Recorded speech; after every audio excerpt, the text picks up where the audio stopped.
And what is up, everybody? All right. Okay, I was supposed to post up a video, but it took too long, and certain parts were not put in. A majority of it was left out, and to put up, to try to put everything up would have been dumb. But what happens is, you got a couple days ago was Wrestle Kingdom,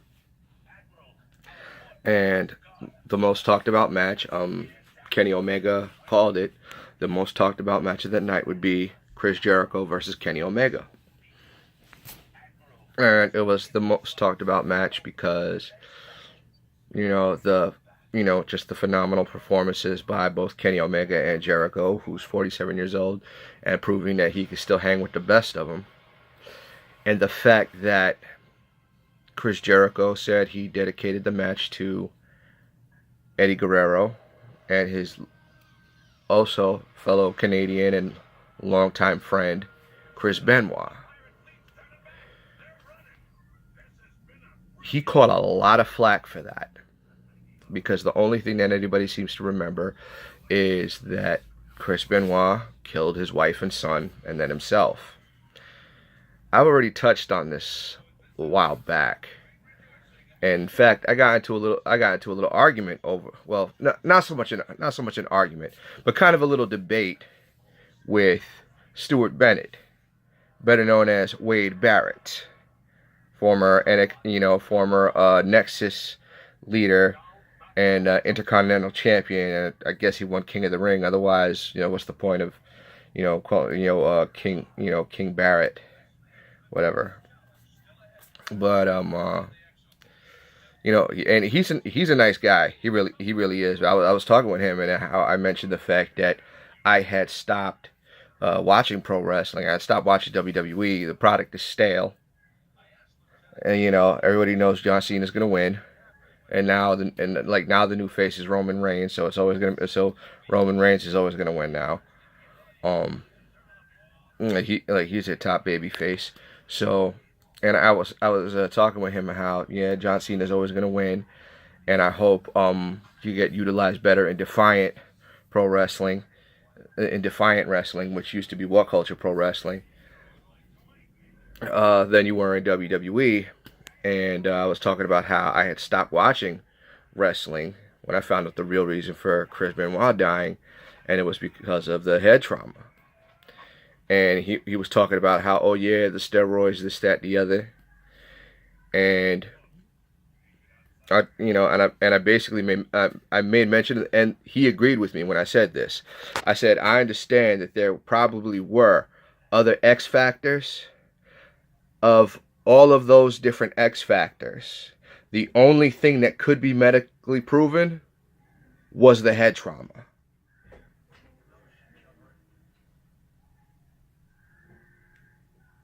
And it had been mentioned the fact that what Chris Benoit did, because of the dementia he was suffering, he legally could not be held responsible for what he did. He would probably have to go to a mental institution for the rest of his life. He'd probably be forced to live under a lot of restraints because it might not he might not have. He probably legally couldn't be held responsible for what he did, as in, a death sentence or anything like that. But at the same time, that's not somebody that you would just let roam free either. At that point, and this, and if you hear the testimonies of just about everybody that knew him, especially Triple H. Or very long time friend Dean Malenko, and everything like that. Clearly, this man wasn't in the right state of mind. I wish that they would raise more awareness towards the real thing that actually killed Chris Benoit, as opposed to just remembering the fact that he. Just remembering the fact that he did what he did, which is tragic and unfortunate. And the fact that it happened on my birthday of all days, like, are you freaking kidding me? My favorite wrestler kills himself on my birthday? I was like, that's horrible. That is freaking horrible. And Chris Jericho, for the longest time, like in one of his podcasts, was talking about how he loved Chris Benoit, and how, yes, Chris Benoit deserves to be in the WWE Hall of Fame, but he doesn't want him in the WWE Hall of Fame because of the negative associations of everything relating to Chris Benoit. Because unfortunately, one of the greatest ladder matches ever was the 2001 Royal Rumble, when the ladder match of Chris Benoit versus Chris Jericho, when Chris Jericho pulled the walls of Jericho on Chris Benoit on the top of the ladder. It was like nothing like that had been done before. It was amazing. And Chris Benoit and Chris Jericho, have been all over the world together. I don't know if they've wrestled each other in Mexico, but they definitely wrestled, made their way into New Japan, into ECW, WCW, and ultimately WWF, which later became WWE. Chris Benoit, I've said it once, and I'll continue to say it, when it came to technique and ferocity, it did not get better than him. It just didn't. He brought us, it was intense. It was amazing, the stuff that he was able to do, and it sucks that he went out the way that he did.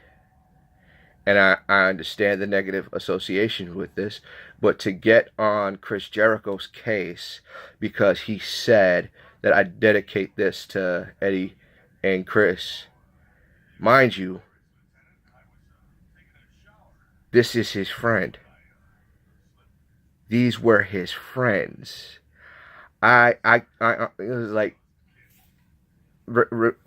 my pastor always put it like this: regardless of how bad that, regardless of whatever someone has done, and you see them, in jail, and they're about to be sentenced, you're gonna see,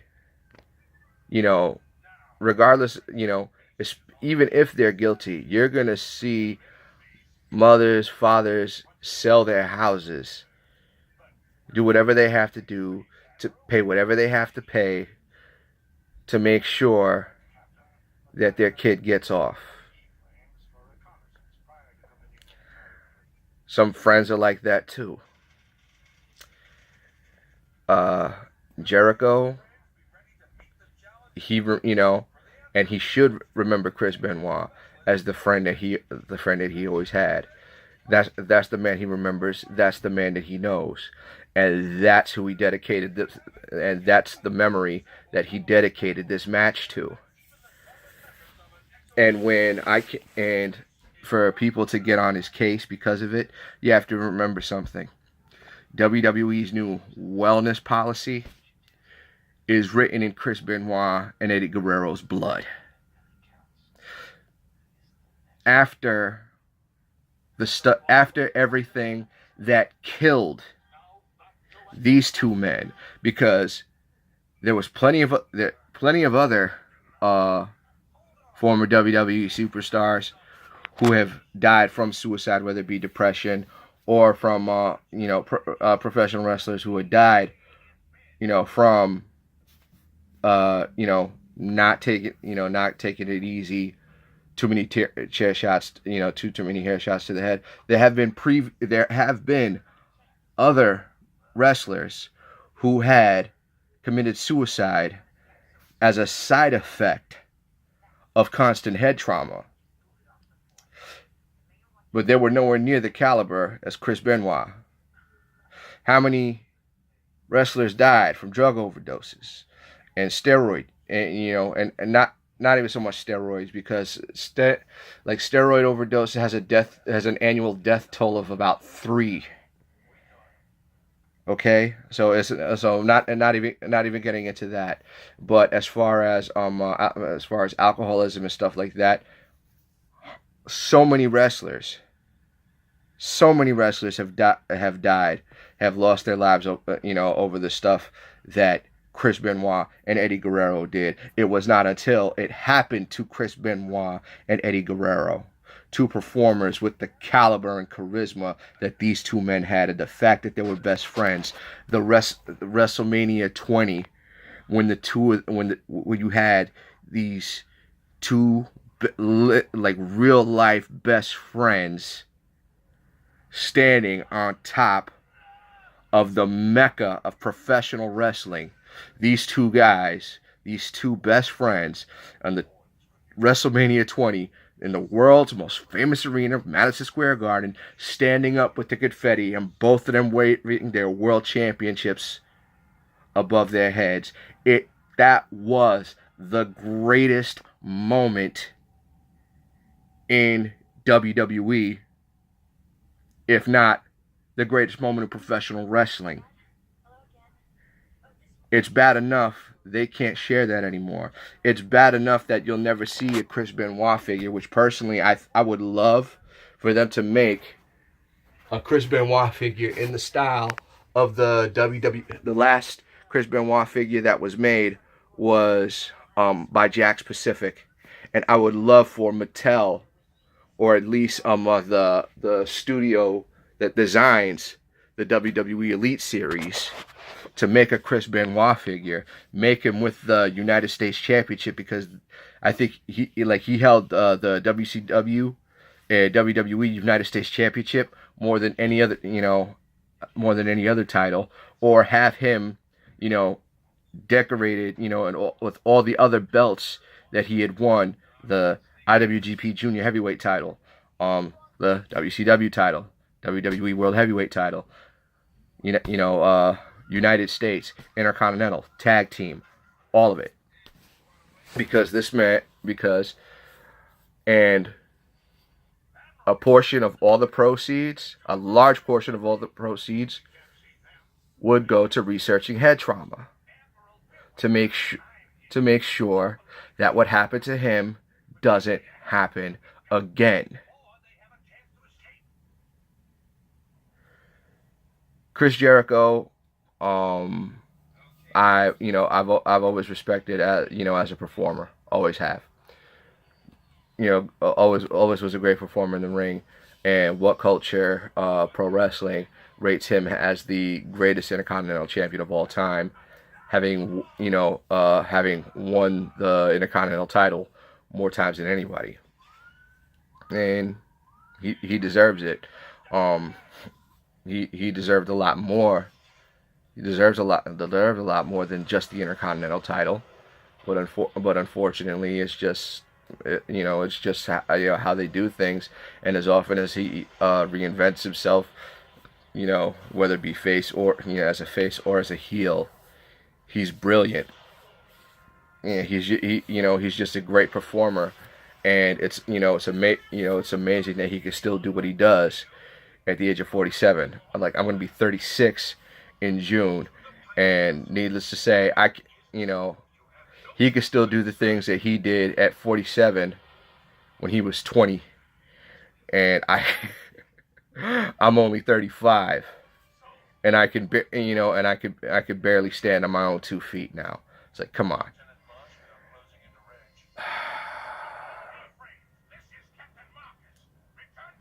This, to give Jericho so much flack because he was dedicating a match to to one of his dead friends. That's just wrong. It's just wrong. It's sad, and it's true, the tragedy that had happened, but it is not. It is not cool to dog him for remembering his friend. They, one thing I dislike about Stone Cold Steve Austin is how, like me as a Christian, granted I need to practice this a lot myself, but he doesn't like the idea of he doesn't like the idea of absolute forgiveness. He doesn't like the idea that, somebody could do, what Chris Benoit did, say that they're sorry, repent basically, and because of that they're squared off. They accept Jesus, and that's it. As far as he's concerned, there's no justice. Not 100% true, but I'm not getting into that. And like he doesn't grasp the concept of mercy. And what he said, what Chris Benoit did, unfortunately, was unforgivable to him, and to a lot of people, most probably. But he didn't, yes, he worked with Chris Benoit. He didn't work with him anywhere near to the extent Chris Jericho did.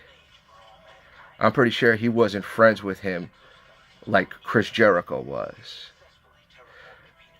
And the only other person who could attest to that is Dean Malenko, or even Chavo, because Chavo, obviously, that was his uncle. Eddie was his uncle, and was more or less like his brother. But Chris, I'm pretty sure they did, the two of them did a lot of work together overseas and in the U.S. as well. So, Chavo, Dean Malenko, Chris Jericho, these three men, regardless of what happened, they miss their friend more than anything. And because of what happened, yes, honestly, like I said, it is a tragedy what had happened. But it is wrong for you people to try to throw that in Chris Jericho's face because he misses his friend. That's not cool. That's not cool at all. I hope somebody hears this. I hope this gets to someone. I'm done talking. You guys have a good night.